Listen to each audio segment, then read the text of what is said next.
Hundreds of Mainers gathered around the state today to protest the Trump administration's policies. These protests were part of a larger nationwide effort this weekend.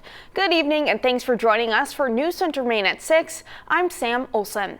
Mainers rallied in towns from York all the way to Presque Isle, calling out the administration's policies and mass firings.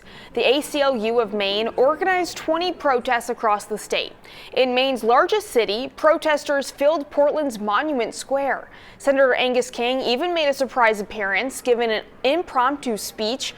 He says the Department of Government Efficiency, or DOGE, is gutting the Department of Veterans Affairs, calling the closing of federal agencies an assault on the U.S. Constitution. This is the most serious assault on our Constitution in the history of this country. They are closing agencies that was created by Congress. They are impounding funds that are appropriations bill. Why is this important?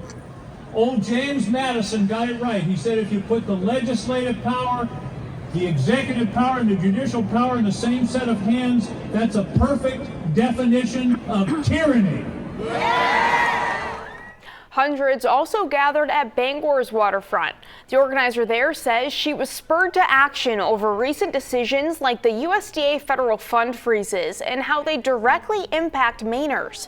Speakers like Secretary of State and candidate for Maine Governor Shenna Bellows also voiced their concerns regarding cuts to several government programs and departments. The targeting of our state, the cuts to veterans' health care, to our schools, to our farmers. It's hands off. So hands off Social Security, hands off our federal workers, hands off our health care, hands off our women's bodies and women's rights.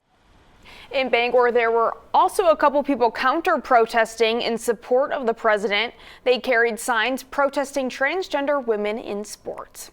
We have reached out to the Senate and House minority offices for comment on these protests today. We will bring you those responses when we hear back.